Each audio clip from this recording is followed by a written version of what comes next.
Commencing training mission. Missions like this are key to building up your basic skills. Be careful out there.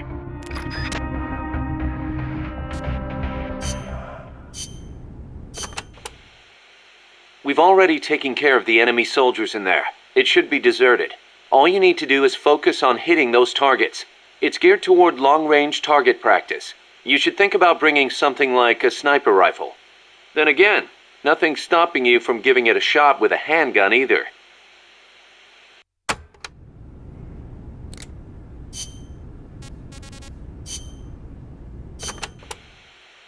So I hear Amanda mistook you for Che Guevara, Snake. That's not too bad, huh? Yeah, right. I'm not even worthy of polishing his boots. Don't be so modest. From where I'm standing, your men see you as a great man. As great as the century's most complete human being. That's Sartre, right? Well, there's hardly been a more iconic figure of his times than Che. Oh, he was more than that. He was a true revolutionary and a great warrior. I'm with you there. Can you believe that when he first went to Cuba with Fidel, they had only 12 guys with them? But they rallied. They brought in new recruits, won the support of the peasants, expanded their organization. And in the end, they overthrew the Batista regime. People flocked to them because they were honest. They won because they were strong. Those are the qualities that make men great. You know, we're kind of in the same boat they were back then. Here we are, a handful of mercenaries taking on an army backed by the United States. Yeah, we've got a long way to go. But we've got to keep on going. It's not just about winning in battle. You need to think about recruiting people and growing this operation. Got it.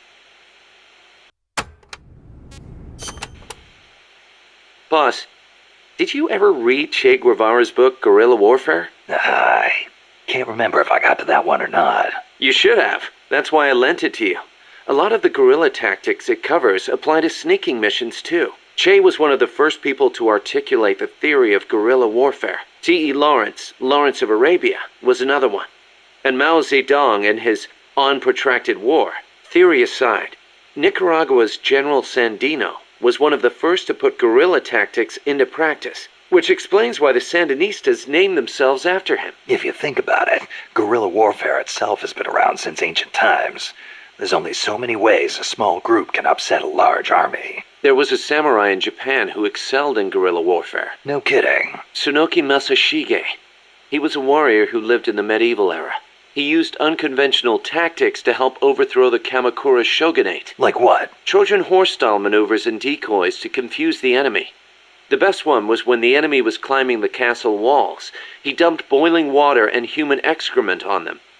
Sounds great. Let's put it in the MSF playbook. You're not serious, are you, boss? Why not? We've got plenty of crap to unload. Yeah. I'll think about it.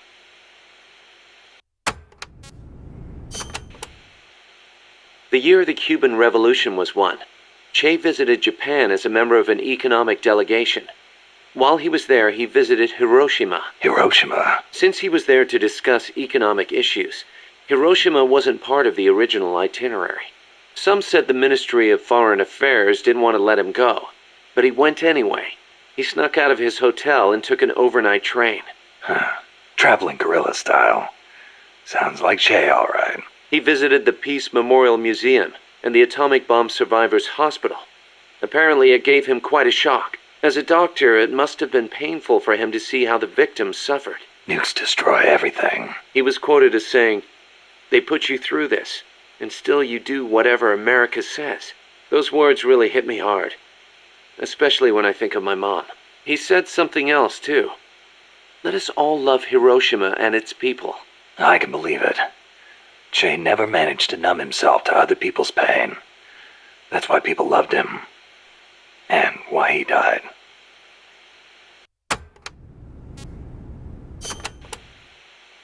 That bandana you're always wearing, that thing's a real antique. Ever think about getting a new one? This one's fine. Come on, we can't have our boss wearing a raggedy old thing like that. It was a gift, okay? It wouldn't be right to get rid of it. It was. Okay then. Speaking of which, Che supposedly had a black scarf he used to take everywhere with him. A scarf? One of his comrades gave it to him when he broke his arm in battle. Che used that silk scarf as a sling. And the comrade who gave it to him became his second wife. A lead, all right. Even after his arm healed up. He never went anywhere without that scarf. What about you? You get that bandana from someone special? No, nothing like that. It's important to me. That's all.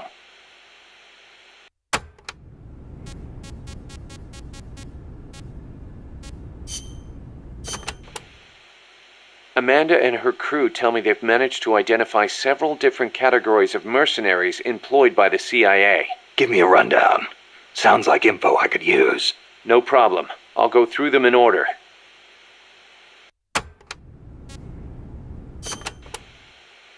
The type of enemy you'll be seeing most is the type that patrols and guards a specific operational area. For the sake of convenience, Amanda's crew calls the outdoor ones patrolmen and the indoor ones guards. They might look like they're just out for a stroll, but don't be fooled. They're sharper than they look. All of their senses are finely honed. Normally, they'll patrol along fixed routes, but when the alert level is raised, they'll assume a more efficient alert posture and focus on defending specific points. That's bad for you. Obviously, they can hold their own in combat, and with body armor, it'll be even harder to take them down. If they're wearing a bulletproof helmet, you can forget about one-shot kills. Just a heads up. You'll need to be smart about using camo and pick your routes. The most important thing is to avoid detection.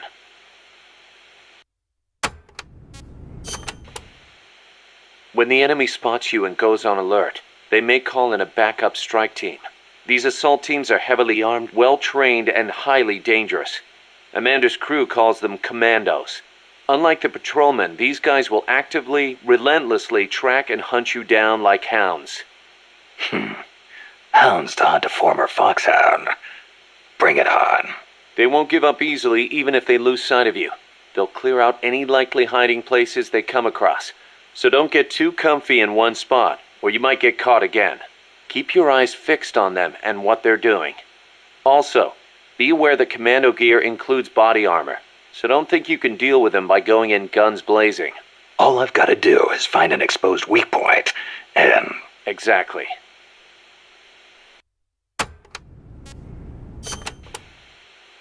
There are areas out there where enemy soldiers are deployed in multiple layers for extra coverage. More than a few of those will be attacking you from a distance, rooftops and far-off vantage points. Try not to get too distracted by nearby enemies, because you could be leaving yourself wide open to longer-range attacks. I'll be careful.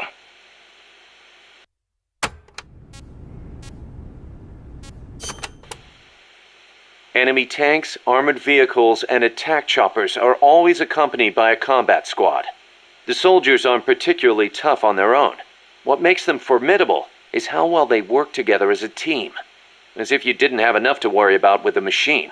Good. I like a challenge. Yeah. We'll see how you feel when you actually have to face them in battle. Snake, whatever you do, don't let them surround you. The last thing you need is to get pushed into the vehicle's kill zone. And pay attention to what your enemies say to each other. You can improve your chances by figuring out what they're planning and using it to preempt their movements. You don't always have to go toe-to-toe to win a fight. Think like a guerrilla. Got it.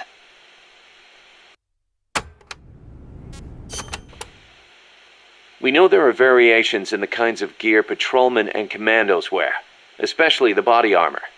Our scouts report that an enemy's defense and firing accuracy are directly proportional to how heavy their gear is. Those must be the guys with the highest combat skills. They can fight in heavier gear without their performance suffering. Supposedly, it's pretty easy to tell the difference in gear just by looking. So remember, use extra caution when dealing with enemies wearing heavy gear.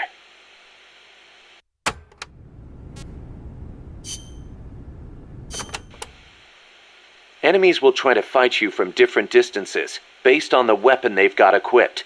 When you meet an enemy, get a good look at what they're carrying. It can make or break your chances in battle.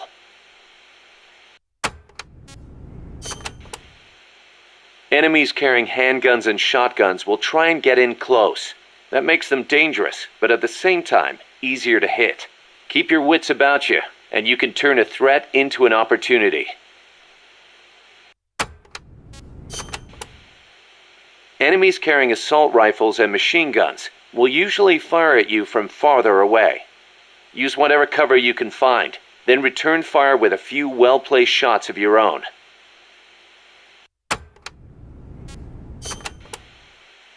Don't expect enemies carrying sniper rifles or rocket launchers to get up close and personal. They'll be constantly moving from place to place looking for an opening to snipe at you. Tricky bastards. Eye for an eye, tooth for a tooth. Go with the sniper rifle. Make sure you stay out of their line of sight, and when they expose themselves, take them down.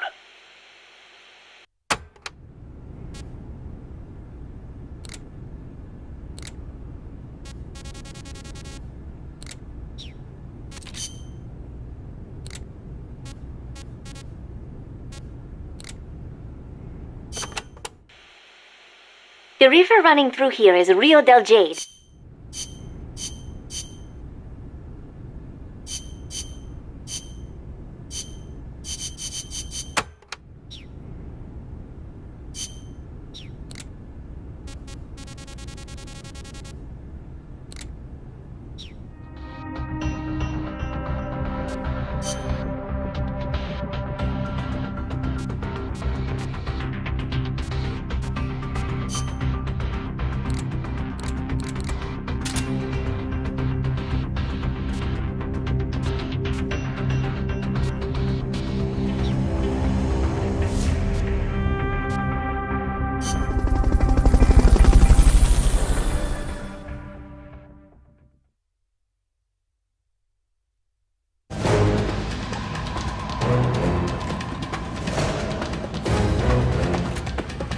Hit the targets as fast and as accurately as you can.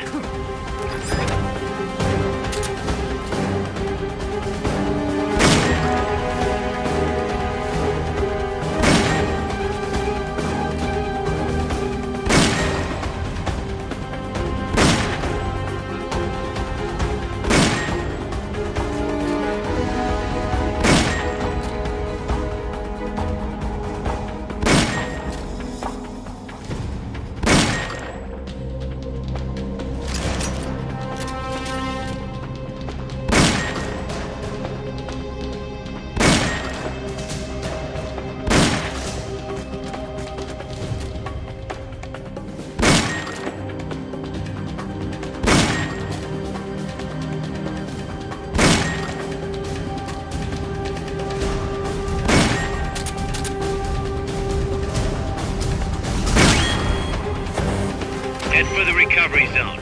We'll pick you up there.